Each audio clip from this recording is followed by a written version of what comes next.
Patrick, welcome to New York, home of the US Open. How does it feel to be here in New York? Well, we were talking about it before, Wow. just a bit before. I love New York. That's probably one of my two favorite cities in the world. Just the weather, especially today. Otherwise, I would be living here for sure. Yeah. Well, we're very glad to have you back and very excited to hear you talk about your book today. But I'm going to start at the end and then come back to the beginning. My first question to you.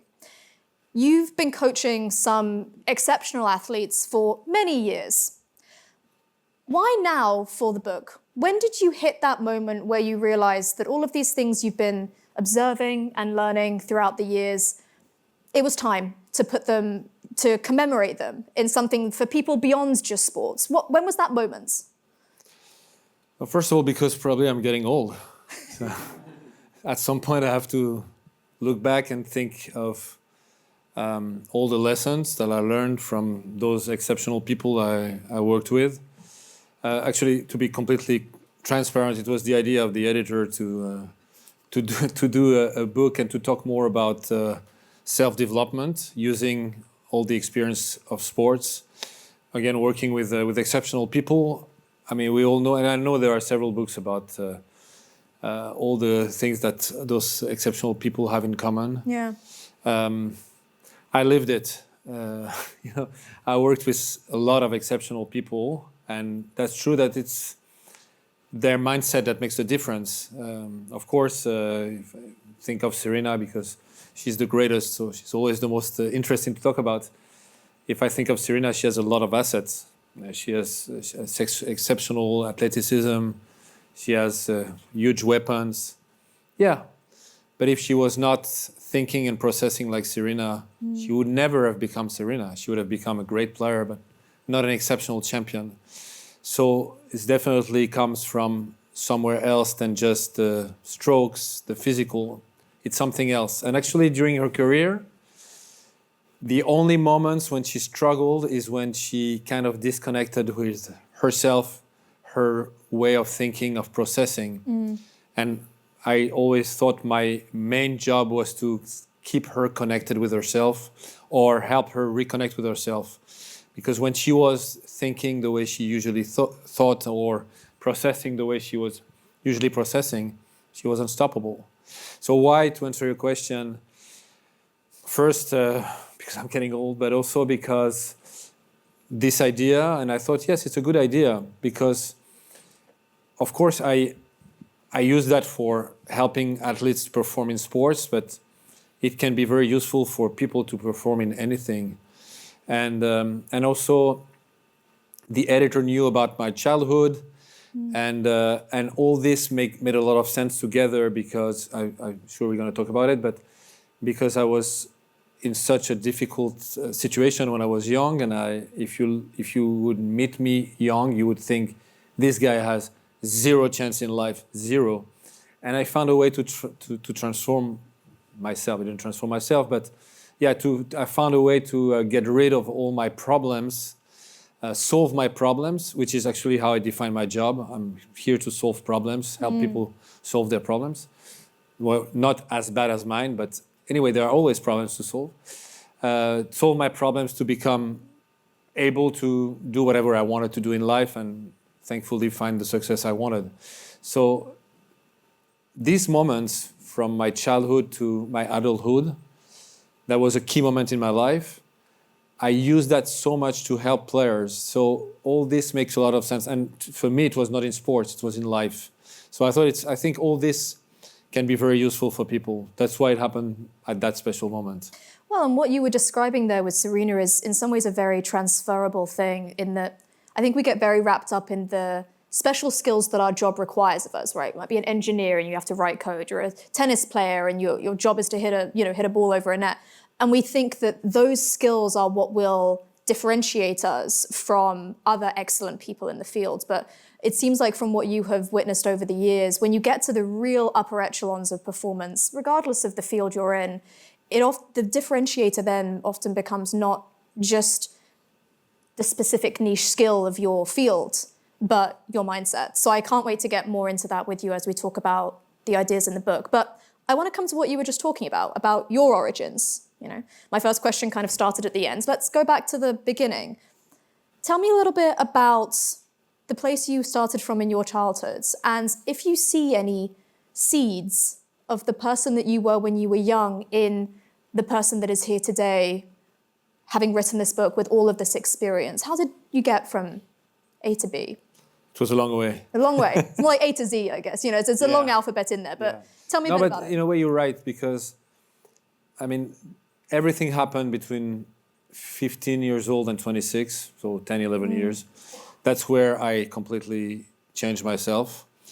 But from 0 to 15, my life was a disaster because I had a very, very low self-esteem. I was really close to zero. I was struggling at school. I was really bad at school, but really, really bad, and I was trying. I was unable to connect with people because my level of shyness was something you probably never ever saw in your life, which was completely linked with the perception I had of myself. I was having such a bad image about myself. I didn't dare talking, and my days were difficult because I was going to school. I was bad, so I was feeling humiliated every day because I was so bad. I was talking to nobody, and I was scared that someone would talk to me. So I was avoiding eye contact with anyone because when you create eye contact, maybe the person is going to talk to you. So that was my days.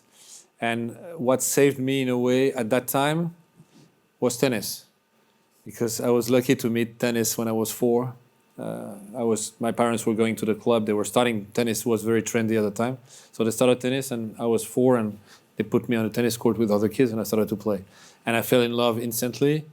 And at least I had a place where I felt worth something, because I was not too bad. So I was okay. I was a good junior. So I felt at least I was doing something right.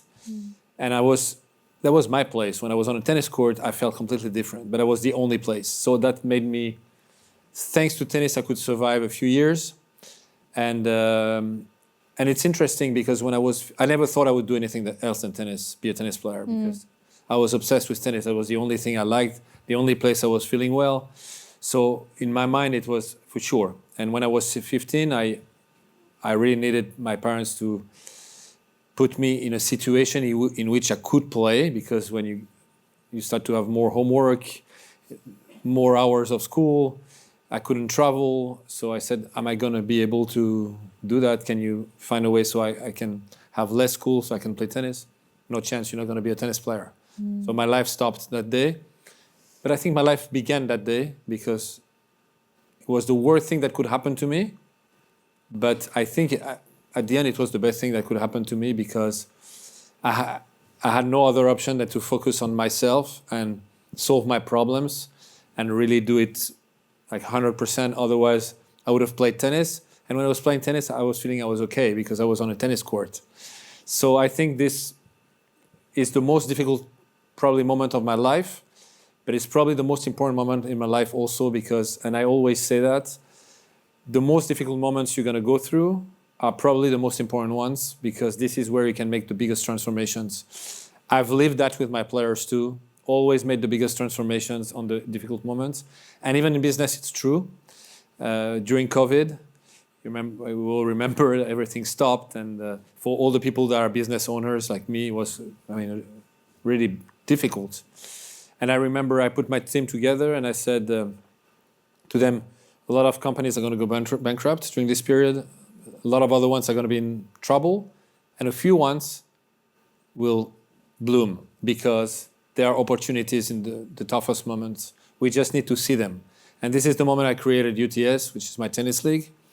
And I think that I would probably never do it if COVID didn't happen. So, and I think it's really an interesting thing where in the toughest moments, if you're not too emotional, if you find a way to take some distance, you might find the opportunities because they're always there.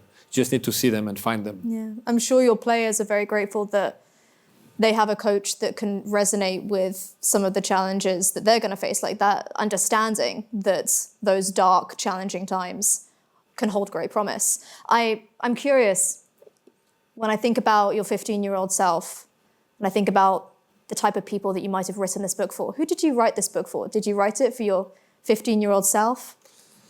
It's a good question. I never thought about it. No, I think I wrote it for people because I think, to my extent, I don't think there are many people that are so bad when they're 15, 16, because it was very extreme. Because also I was sick all the time because I was so anxious about my life. When you're failing everywhere and every day you don't want to go to school because you're not going to talk to anyone, you're going to be under stress, you're going to be bad at school, you're going to be humiliated. I was bullied too. I had everything possible. But for everybody, life is tough. You have a lot of challenges, and even if it's not to that extent, you have problems to solve. So I hope, and that's the whole point about the book, is that it can be useful for people. And that's the feedback I get from people, so I'm very excited about it. Well, I'm hopeful that maybe I'll come back to this at the end and ask you to think about, if someone was going through an airport lounge, seeing your book in the bookstore, like who's the person you most want to maybe take it off the shelves and read it? But I'll come back to that a bit at the end. I want to get a bit into some of the ideas you put forward in the book. We're already starting to get at one of them. It reminds me of your idea about modifying your inner language. I think you're already starting to talk about some examples of this from your own life, but our inner dialogue can either be our greatest friend or our biggest critic. How have you seen the inner monologue play out in some of your players? And can you share maybe some examples of a specific dialogue shift, a mindset shift about how we speak to ourselves that you've seen transition your players from a weaker place to a stronger place? Yeah, for tennis players, it's even more difficult because the tennis match is such an emotional moment for all of them. Of course. Go visit the toilets before the matches and you'll understand. Even if the player has 15 years of experience playing professional matches, it's always the same stress, always, before the matches. They feel they play their life every time they play a match because they're judged. And there is nothing more difficult in life than to feel judged by people. Actually, the people you love the most are the people who are not judging you. But when you're a professional athlete, you're judged every single day. So the stress level is extremely high. And this sport is all about dealing with frustration. You all probably saw this video of Roger Federer explaining that he won only 54% of the points he played throughout his whole career, which is not much. If you think about someone who won 20 Grand Slams and is one of the greatest of all times, imagine the other ones, what percentage they won. So imagine this guy lost almost 50% of the points, half of the points he played his whole career. So you have to accept a lot and you have to deal with your frustration. And actually the best ones are the ones who are dealing with that the best. Because you have 3-4 points in the match that are going to be key moments. If you win those points, you're going to win the match. If you lose those points, you're going to lose the match. All the players know that when the moment comes. So again, the emotional level is extremely high. There is probably a lot of frustration coming from being at that point, or I should be higher. I should win easier, or I shouldn't be down or whatever, and I missed easy shots, and you have to be able to take that away, find an emotional level that is a good one to perform, and perform. So what you tell to yourself, we all talk to ourselves all day long, whether we notice it or not, we all do. The mind never stops. Actually, I had it's nothing to do with that, but it's funny. The coach of the world champion in chess, I had him come to my tennis academy and give a speech. It was very interesting. He was telling me that the chess players are playing games 24/7. They can't stop in their mind. That's what we do. We talk to ourselves all the time. And I think it's very important to be aware of what we're saying to ourselves, because a lot of the things we're saying about ourselves to ourselves are very limiting or degrading. But during a match, it's so obvious. And I've heard so many players say horrible things about themselves during the match, and I could see them getting more and more down, and at the end, I mean, they could barely play tennis because they were destroying themselves. You don't see that much at the highest level in tennis because otherwise they wouldn't be there. But at even a very good level, professional, very good, you see that a lot. So this inner monologue is key because if you're able to first be aware of what you're saying and replace the things that are limiting yourself or degrading yourself into things that are lifting you up, it's a game changer. And I've done this a lot with players that had inner monologues during matches that were hurting them. Convert them, first be aware when it happens, what exactly it is. And we were finding other things to replace those bad words, bad thoughts, bad whatever. Because if you don't really replace it by something else, you're not controlling it. Something is going to come for sure. But we have this saying in French that says "La nature a horreur du vide," which means nature. I don't know how to translate it. Hates when it's emptiness. Yeah. Nature abhors a vacuum. Probably. That one? Probably. I think it's that one. When it's empty, something's going to come in. Exactly. Yeah. Something's going to pop up. So you don't want to leave that open because you don't know what's going to pop up. So let's control what you say to yourself and get used to it. So it's going to help. It's helping so much.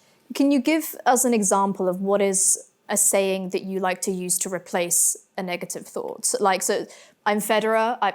Which would be great. I'm Federer. I've just had one of the 46% of my points that I've lost. I'm walking back to set myself up to start the next points. Mm-hmm. What's the kind of thought that you want a player to be having in that moment when they've just had a setback? I mean, it's simple things. I think in general, the simpler the better. This is true for everything. And a lot of my job is to make things simple for players and clear and simple. If I take the example of a player who would have a break point, which is one of the most important points of the match, whether you convert them or not, and he doesn't make it once, twice, and then he will start to think, it's always the same story with me.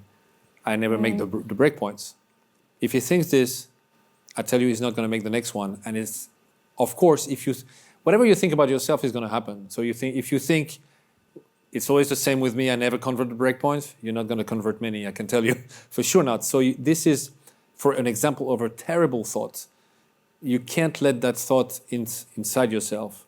So you can replace it by, so it's deuce, you had a breakpoint, you go back to deuce, it's fine. It's okay, I'm gonna create another one, and next one I'm gonna make it. It's very simple. But if you say this to yourself, first of all, you avoid the other one, and second, it's positive. It's positive. So whatever you say about yourself is going to happen, whether it's positive or negative, whatever you think about yourself. So you have to influence what you think about yourself, and you have to influence what you say about yourself, and all those things come together.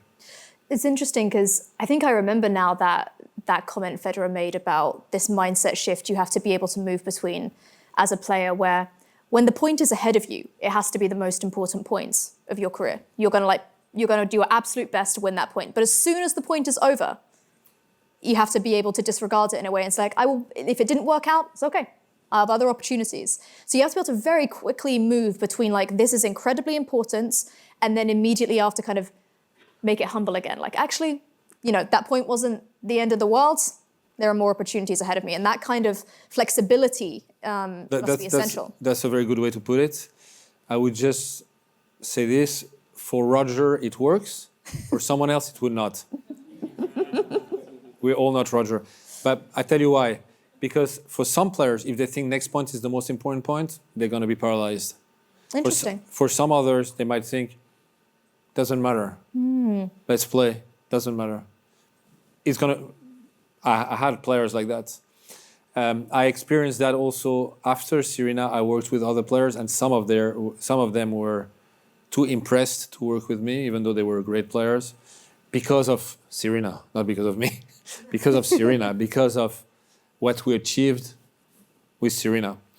And so the match was becoming too important for them. Oh, I have to perform, otherwise I'm going to disappoint him. This is an example of people for some others it's the opposite. If they don't have that pressure, they can't perform. And that's an interesting thing. That's why I don't like to give recipes, just do this, because everybody's so different. And something which would work for somebody would be too much for someone else. I had players, I had to put extra pressure on them for them to perform. For some others, I had to take away a lot of the pressure, otherwise they couldn't perform. It would destroy them. Yeah. So that's what's so interesting about my job. And I think that's what you actually do a really good job of in the book is people might pick this up and think this is a recipe for becoming a world number one in whatever it is I care about. But you're right, it's often not a cookie cutter mold that everyone fits into. People need different strategies to unlock their best capabilities. So I think your book did an excellent job of that. And thank you for giving a good example of it just there.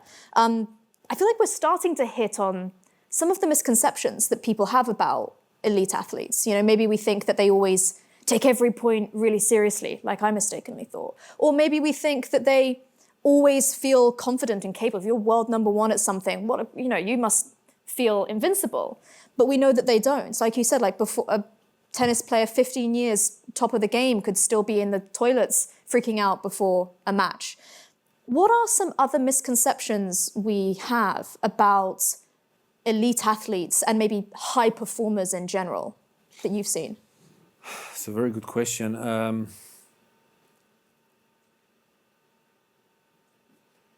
You've said a few of them, which are true. They doubt all the time. Yeah. The amount of pressure they're under, you have no idea. Nobody. I mean, you have an idea because you did some sports at a very high level. But when I say you have no idea, it's more general. People have no idea. They don't realize when you are, because there is one thing that nobody experiences is they don't have the right to fail, which I think is the worst thing in life. You know, we all can fail. It's not the end of the world. And because we can fail, then we dare doing things. We feel more relaxed doing things, except for those who put this pressure that they're not allowed to fail, which is a big mistake, by the way, because we all fail and it's completely fine. But when you're a top athlete, all eyes are on you. You represent your country, so you have the hope of the country. You have all the journalists that are judging you every day because that's their job. Nothing against them, but still. And when you lose, every time is the same. Oh, wow, maybe it's the beginning of the end. Oh, something's wrong. What's happening? So you feel that constant pressure, and you feel you don't have the right to fail. So this pressure is unbelievable. Until you've lived that pressure, you have no idea how it feels. It's so heavy. And I'm not even talking about playing one match for history.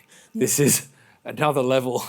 Like, you don't have the right to fail. And actually, the few matches when Serena didn't perform well, it was just because that was just too much to handle at some moments. I remember that match against Vinci in the semifinal of the US Open after Serena won 4 Grand Slams in a row. She was playing for the 5th one.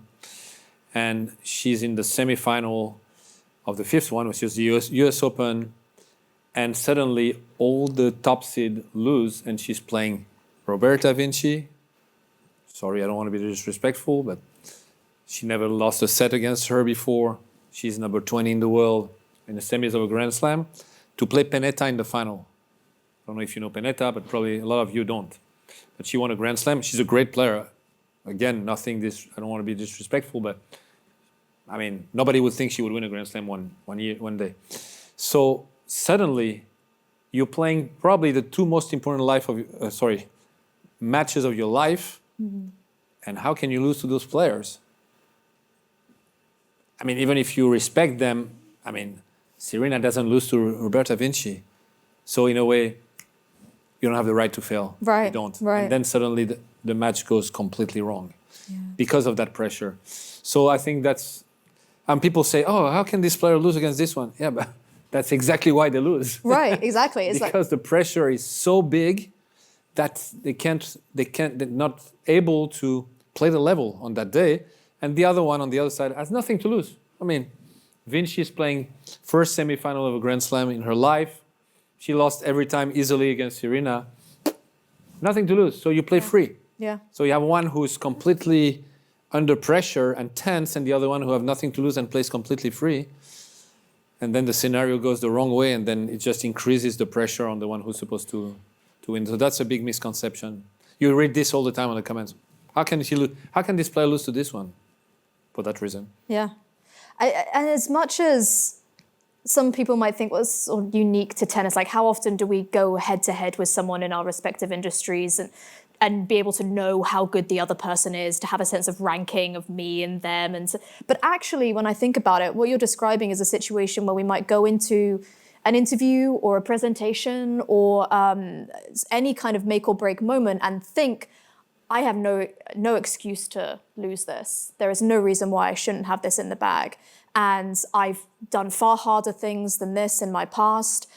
There's no reason I shouldn't be able to do this. Like you say, it's not giving yourself permission to fail. And that is a mental trip up that you're going to run into. It's like, it can happen to any of us when we're in one of those high pressure moments. And there is a big difference between I'm going to make it and I can't fail. Yeah. In a way, it means the same, but it doesn't mean the same at all. Yeah, absolutely. And you see it because some players, they play at home, their home tournament, US Open for American players. Usually Americans are great when they play in the US because they feel supported. They see it as something positive. They think, wow, everybody was with me, I'm much stronger. And they're always more dangerous than anywhere else. Now you take the French players in France playing Roland Garros. I can't fail. Right. And then they can play. It's crazy. It's just how you process makes a difference that is like day and night. It's crazy. But French is specialty. They can't perform at home. Americans, they're the best at home. And I just love this. I know I've said it before, but it just amazes me how in sports, in theory, we've created a field that is designed to test the body, that is designed to push the body to its physical limits. And there's absolutely a mental component, but we think of sports fundamentally as like, how strong or physically athletic can this person be? And yet, as I've said, like when you have these make or break moments, that moment with Serena and playing against someone they should absolutely be able to outperform, their physical capabilities are completely unchanged. Physically, they should absolutely have the advantage. But what it's going to come down to is the minds and is the mindsets. It amazes me. So we've talked in quite big terms about mindset right now. I want to get kind of small and tangible. I want to think about the daily routines and the daily mindsets that you try to encourage your athletes to be in to have this champion mindset. I mean, I'm a behavioral scientist by day, so I'm really interested in how we build habits, how we get ourselves thinking and acting in the small moments of our days that are going to set us up for success. What is a daily routine? It could be mental, it could be physical, that you have seen support your athletes in getting to that great mindset. So there is a concept in the book that I explain, is that you, me, and everybody in this room, we're just the result of all the small experiences that we went through, and we go through maybe 10, 20, 100 per day, every single day of our lives for so many years, and what we made of them. And then we have an opinion about ourselves, what we can do, what we can't do, in which situation we're going to be successful, in which other we want, etc., etc. And everything we think of when it comes to us is true, because we make it true. If we would think the opposite, it would be true too, because that's what we think. So if you want to change your mindset to a more efficient mindset, you just have to create experiences that are going to form an opinion of yourself that is going to make everything possible. It's called confidence. And when we talk about routine, what is very important, that's what I explain in the book, is to create positive experiences every day, which I call little victories. You don't have to climb the Everest every day. Actually, it's unnecessary. If you like it, do it, but you need to do something that you can do. Perform something you can do. Even if it's very small, it doesn't matter. We all started somewhere. I started with something small like this. It's fine, but I made it. So if every single day you go to bed after the day and You are proud of what you've done, even if it's small, but you were not able to do that the day before. You didn't dare, or you were too lazy to do it, or you didn't have the courage to do it, but you did it, even if it's small. You come after one day, 1 week, 1 month, 1 year, you become a completely different person because your perception about yourself is different, completely different. And that's actually 100% what I did. When I was 15, I was thinking I was not able to do anything. I was not even able to talk to someone. I mean, imagine. So, but I started small, very small. And when I felt courageous enough to go for a little bit bigger things, then I did. And then I built it. I built my confidence. And then I was able to say, okay, I want to see a doctor for the mind because this is not normal. I'm not going to spend my life not talking to people. But 2 years before, no chance I would have done that. I would have been too scared and not confident enough to accept the idea that I have to see a psychologist and do a psychotherapy, which actually was much heavier than just a psychologist. But so that's basically it. Every single day, and that's also where I speak about the comfort zone and the progress zone. Mm-hmm. But maybe you want to talk about this later, so I don't want to talk too much about it. We are going to talk about the progress zone, but yes. Go there, get out of the comfort zone. Comfort zone is what you've done all your life, what you know already, what you feel comfortable every day. I mean, if you live there, you're never going to progress. You're not building your confidence being in the comfort zone. You think so because you feel more confident there, but you're not growing it. And you don't learn anything, so it's no point, you know? Well, that's a perfect segue into a little game I thought we might play, Patrick. Now, everyone's in the room because they enjoy a good rally, right? Enjoy a bit of one shot over the net, coming back, making it quick. I've created a little game for us that I'm going to call Critique and Counter. And I thought this would be a fun opportunity to shake things up a bit, but also to give you a chance to respond to what might be some challenges or some critiques that your philosophy in the book might face. So I'm going to articulate one of those potential viewpoints, and then you're going to defend it. And we'll hit our shots. We'll try and return the shot over the net. And let's start with the progress zone. So the progress zone is an idea, I think I'll try and relay it fairly, an idea from the book that it's the opposite of the comfort zone. It's the area in which you are challenging yourself, you are risking things, you embrace that challenge and that risk, and it's an area that you encourage your readers to live in, right? Live in the progress zone. I wonder, is this sustainable? If we are always existing in a place where we're pushing ourselves, relentlessly pushing for self-improvement, refusing ourselves comfort and complacency, are we going to burn out? How can we live in the progress zone? So first of all, the way you embody the progress zone is scary. I don't want to go there. Looks very scary. It's actually not scary at all. I mean, I think it's like everything. It's a question of habit. Mm-hmm. When you spend your whole time and life in the comfort zone, you don't want to be in the progress zone. But once you are in a progress zone on a daily basis, I love it. I'm bored as hell when I'm in the comfort zone. I always wanted to do things that I didn't know about. I wanted to learn something. It's the only exciting place in the world is the progress zone. It depends on the level of stress, because the way you embody it makes me feel the progress zone is super stressful, which is true at the start.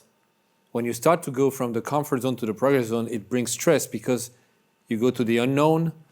You don't know how you're going to react. You don't know if you're going to be good or not good. That's why I always advise, do small things. Don't go too big.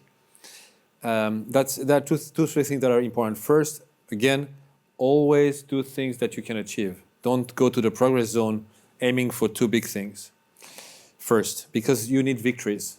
You're not going to win all the time, but you have to win most of the time. Actually, that's what I say for the young players. To my coaches, I want 75% of wins. If the tournament is too strong, go to the other one. I want players to get used to winning, and that's also how you build your perception about yourself. Why do the champions turn matches around so much? Because in their life, they have done it 100 times. So whenever they're in trouble during a match, they have this voice saying, you're going to find a way. On the other hand, if they would have lost 80% of the matches when they lost the first set, then the voice would say, it's happening again. I'm going to lose again. So that's a big change. So it is scary at the start, but if it's not too big, it's not too scary either. It is scary, but okay. And then the more you do it, the more time you spend in this progress zone, the more exciting it is. You don't want to go to a boring place. You want to go to a place where you are challenged, it's exciting, you have a bit of stress, but it's positive stress too. And the second, so that's one thing. The second thing is, don't be too hard on yourself. That's very important. Be kind with yourself. As Serena says all the time, be your best supporter. I think it's a great way to put it. That's what she's great at that. She supports herself, but it's very important. If you don't do it, who's going to do it? I mean, of course, when you're Serena, you're going to have supporters. But when you have a random person, it's not easy. So that's important. And support yourself when you don't get the results straight away. That's very important. Don't consider it a failure. Otherwise, you're going to be too scared to go. But if you accept that, you know, when you started to walk, you fell 100 times, probably more than that. And when you're a baby, they don't know judgment. They don't know what it is. So they don't care. They fall, they start again. They fall, they start again. And they do it 100 times, 1,000 times until they walk. If they judge themselves, after 2-3 times, they will stop. And that's the problem of adults, because we live in a world where everybody is judging everybody. We hear judgment all the time, so we apply those judgments to ourselves. And as we do, we're scared of trying because we might have a bad judgment on ourselves. So when you get into this progress zone, be kind. You know, one of the people who are the most successful in the world in anything have failed 100 times, 1,000 times. But if they were too affected and if they would have stopped, they would never have achieved what they achieved. So just, you know, Roger Federer loses 50% of the points he played throughout his career. He's Roger Federer. You can't lose 1 or 2 things. You can't fail 1 or 2 times. It's fine. What is important is the final destination. And on the way, you're going to fail. And so if you're kind with yourself and you set goals that are little every single day, you're on the right way, you're on the right path, and you're not going to burn out. 100% no. You're going to get bored really bored in the comfort zone, trust me. Well, I think that's a very strong return. Very good defense. I have a good backhand down the line. Good, but very. I don't know what I was thinking going up against Patrick in critique and counter. I'm going to give you that round. I think you do an excellent job of explaining why the progress zone is not something to seize up and stress out about. It's actually your friends, and it's where you want to be. So I love that. Okay, for my next shot. She's too confident on this one, I can feel. I'm pushing myself into the progress zone now. I'm trying to enjoy the risk of failure and just giving myself credit for even going up against Patrick. Now, the byline of the book, Coach Yourself to Win at Life.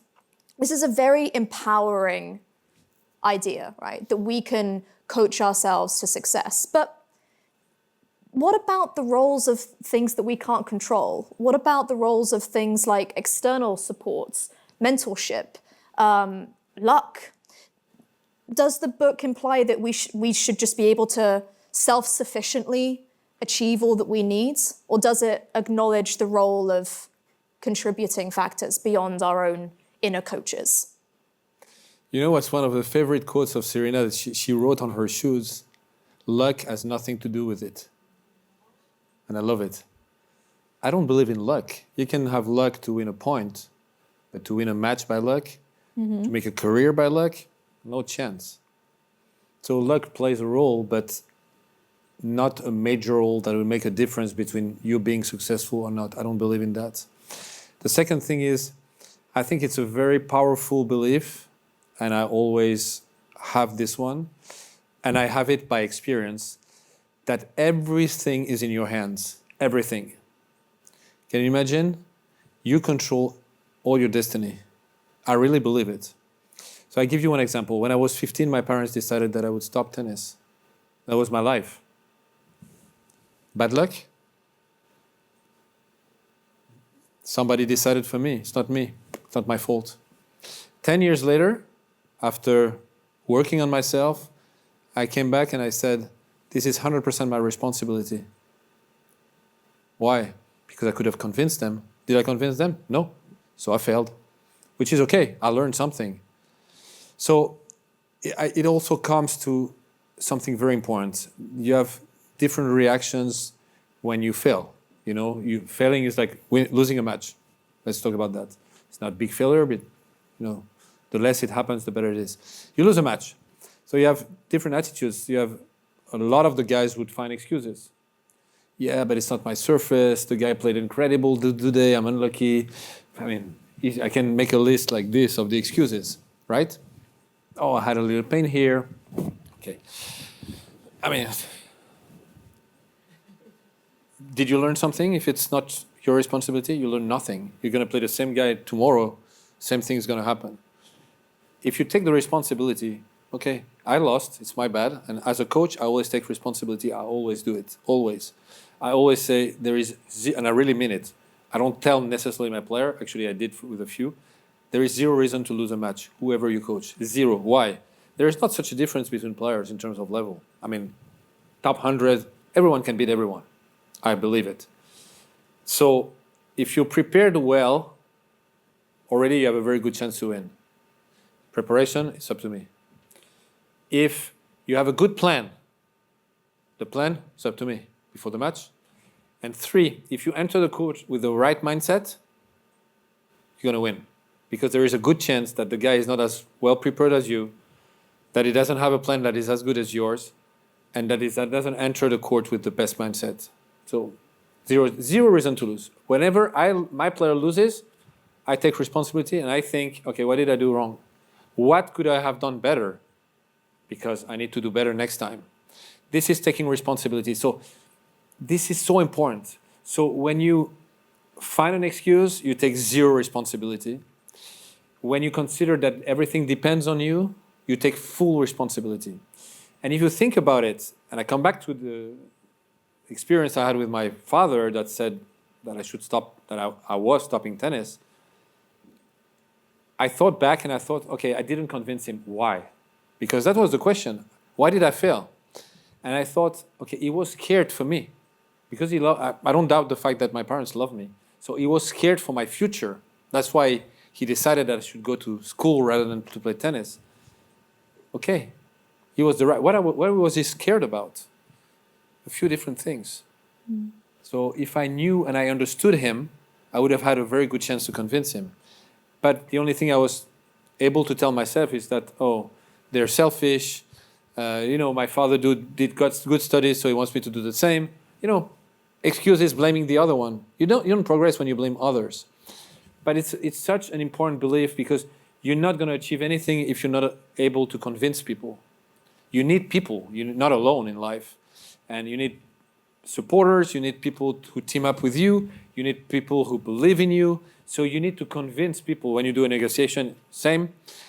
It's all about convincing people. I mean, not only, of course, but a lot. Also, your success depends on that. And you can always say, but it's not me. It's the other guy. He doesn't understand.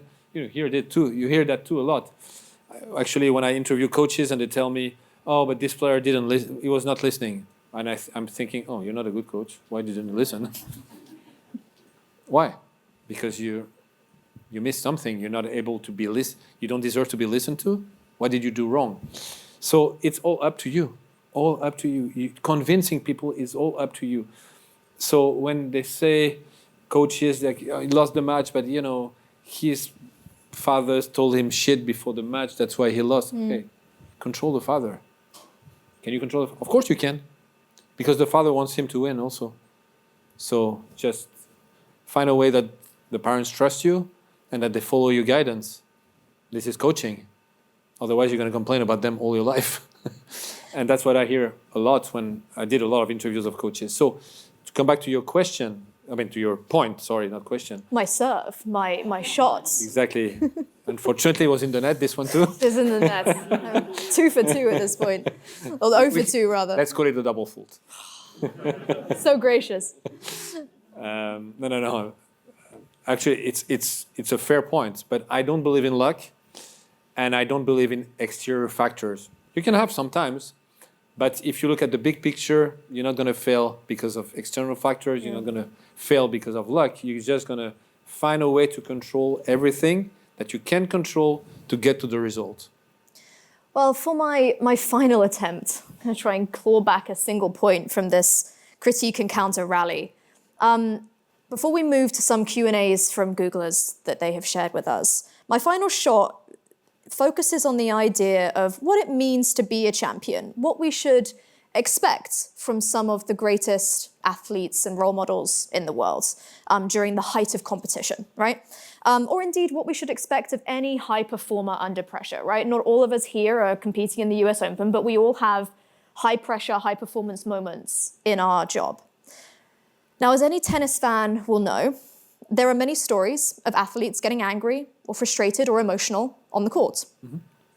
As professional athletes and role models to adults and children alike, are these kinds of outbursts and mistakes acceptable? Is that behavior compatible with a champion mindset? I love this question. Because you're going to hit it right back into the net. I know he's going to hit it. He's going to get it. I'm going to get one in. No, I think this one's going to go over the net. I can tell. And honestly, I don't see it as a fight. I think it's very important topics to talk about. People always want tennis players to be perfect, and we've been unlucky to have some champions in the past that was showing perfection. Even though it's not true because we're human, so I don't know anyone who's perfect. We all make mistakes. We all have flaws, whoever we are. But why do we expect tennis players to behave perfectly all the time? You agree with that, right? So many people, and supposedly very, very clever people, were saying very in a tough way to me, I don't like how some guys behave. I don't think it's a good example for our children. It's not their job to be a good example for your children. Their job is to be themselves and do their maximum to win matches. That's their job. But if I go further, isn't it great to have different behaviors? That's called diversity. Not two people are the same in that room. Do we do everything right? No. Do we do mistakes? Yes. It's great. So I ask those people, so when your children are watching movie, you just show them movie with just perfect people. Everybody's nice, nothing happens, there is no scenario. Fantastic, right?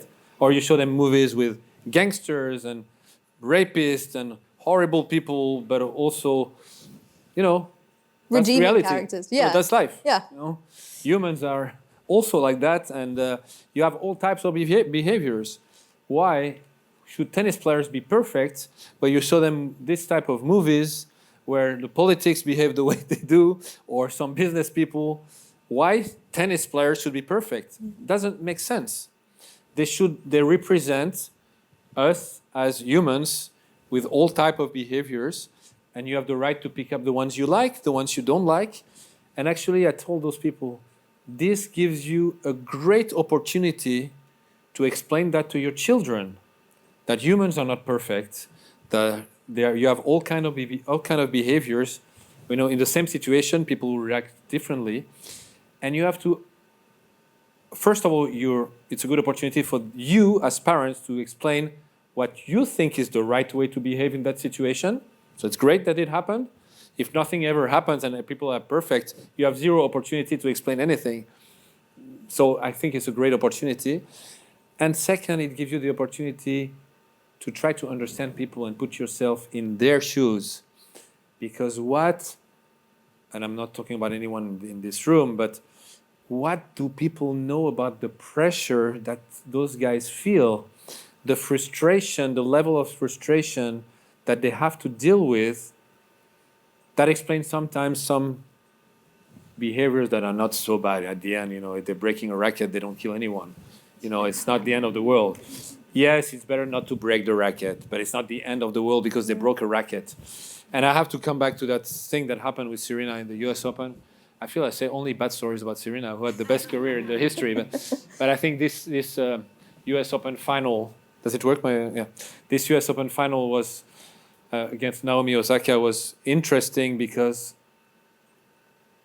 I mean, a lot of comments I read or heard was people who don't understand anything. So I always, and I think it's a great example. Yes, maybe she didn't have the best behavior. I don't know what it means. She didn't have the best behavior. Why? Because she didn't win the match. So the behavior was not adapted to get the result. So in that way, for sure, not the best behavior. Now, we're going to try to put ourselves in her shoes for 1 minute, which 99% of people who are judgmental never tried for 1 second. So imagine it's the most important day in your life. Okay, you're playing one match for history. Do you know what it is to play one match for history? No, you don't know because you never did. Imagine. I never did either. This is the most stressful moment of your entire life. And you had some very stressful moment. Maybe you passed a very important exam, so you can feel like, oh, it's the most important day in my life, I cannot fail. That's how you feel times 100, because you don't play only for you to win a match or a Grand Slam, which is already huge. You play for history to beat the record of all times. Okay? You're playing. So imagine the level of stress. Your worst level of stress, let's say it's 10 out of 10, she's at 20. She enters the court with this crazy level of stress and pressure, and things start to go the wrong way. She's starting to lose against a player she's not supposed to lose because, you know, we talked about it. You play Naomi Osaka, who at that time never won a Grand Slam. How can you lose? So from 20 out of 10, you're at 30 already. And then you have a chair umpire. I'm not going to talk too much about this guy because I don't think he deserves 1 second of talking. Anyway, he thinks he's clever. He thinks he looks good. Whatever goes through his mind. He says something to her in front of 1 billion people that for her is the most humiliating thing that she can hear. So you're at 30 out of 10 in terms of stress. It's racking up. And then the person humiliates you in front of 1 billion people because he tells her that she's cheating, which is the worst thing you can tell her. And she feels humiliated. How many of you can react well in that situation and be very calm and say, oh, sorry, don't say something like that? No, nobody. Nobody. And with 10 times less stress, people who judge her behave 10 times worse. So this is what I mean by putting yourself, or trying at least to put yourself in the shoes of the other people and try to understand also and not go straight to judgment. And I'm going to join you on your side of the net now in this final round of critique and counter, because I think that compassion that you're talking about, compassion being this ability to try and understand and empathize with another person's circumstances, that's at the core of a lot of what your book is about. It's about having compassion for yourself and your own struggles and demands. And you take a shot, it fails, you have compassion for yourself in that moment. And that compassion has to extend to even our idols in their lowest moments. So I think that was an incredibly strong round of critique and counter. Patrick, thank you so much for playing it with me. Let's do a couple of quick fire questions from some Googlers as we get close to the end of our time. I wish I could keep you for longer, but you've got a flight to catch. If you could only give tennis players one piece of advice to improve their game, what would it be? Well, that's a very good question. It's a very difficult question because, again, everybody's different. Yeah. I have one thing that comes to my mind, but I don't think it's a good one because I'm just going to say it because it's very important. One of the things that all those champions or exceptional people have in common is passion, number one. Mm-hmm. Passion, drive, number one. But you cannot decide to be. I cannot tell people be passionate because if you're not, you're not. Actually, it reminds me of something. Serena was spending her whole day working for tennis, and in the evening, after dinner, she was watching tennis every single day and trying to see things that she could improve. This is crazy passion. And I talked to guys, top 50 in the world, and I was asking them, do you watch tennis? The guy was saying, come on, I play tennis all day. I'm not going to go back home and watch tennis. I'm not crazy. No, she's just not passionate. Yeah. Obsessive even. You have to care. You have to want to immerse yourself. So, okay, passion. Next question. With the rise of data and analytics, right, how do you balance these kind of quantitative, data-driven strategies for success with the more intuitive or psychological art even of coaching? That's a very interesting question too, because I think it's a big plus and help to have those data. Mm-hmm. Actually, I was doing data before it existed, but didn't exist. So I was with my paper and my pen, and I was re-watching the matches of my players, putting dots and making statistics myself. So when this happened, the data, I was so happy. I didn't have to do that job, that work anymore. No, I think it's very important because, you know, it's what you're going to tell to your players and the decisions you're going to take for them, or, I mean, bring them to those choices. You have to be sure 100%. There is no room for mistakes. So as you have emotions also when you're a coach, of course, because you're passionate, you have passion. So when you watch matches, it's difficult to have zero emotion. You have emotion. And emotion kind of transforms the reality a lot. So it's always great to be able to rely on data which are more cold. There's Objective, no emotion. Yeah, there's no emotion. Yeah. So that's great. Yeah. The only thing is, and you have to be careful, you can basically you can make data say whatever you want. So this is something you have to be careful with. But it's an incredible plus. That's one thing. Sometimes data is not interesting because when the player is completely under stress and unable to express his tennis, data is not that important. But in a lot of other moments, it's so important. You can track the progress. Like you want to, for example, I don't want to be too technical, but on the ad side, when the player serves is less efficient than on the deuce side, you want to understand why. Maybe there are some zones he's not as efficient, so you know exactly what to work on, and you can track the evolution and make sure that this progresses, and the data will tell you with not any emotion. But if you watch it, maybe you will want to see the result of your work, and it's going to influence what you think. So that's great for that. That's also great when you're scouting the opponent and you want to beat how to beat this and that player. You can know exactly what they're efficient in, what they're less efficient in, and through the data, you have so much more accuracy. I think the combination of this plus your eye and your knowledge of tennis is ideal. And when it's really psychological, for example, when the player is unable to express his level because he couldn't deal with the tension, then the data are not, I think, that important. But I work with the data a lot, and I think tennis was the last sport one of the last ones to get into the data world, but now most of the coaches use it. I'm not sure that all of the coaches understand it, but most of the coaches use it. Amazing. And we'll do one final quick in-the-room question, and then we'll wrap up. Given that elite private coaching is financially out of reach for many families, how viable are alternative paths for success for junior players today? For instance, can a dedicated player forge a top-level game by leveraging group clinics, online resources, and sheer court time? What is the single most important piece of advice you would give to a player and their parents that are on that kind of path?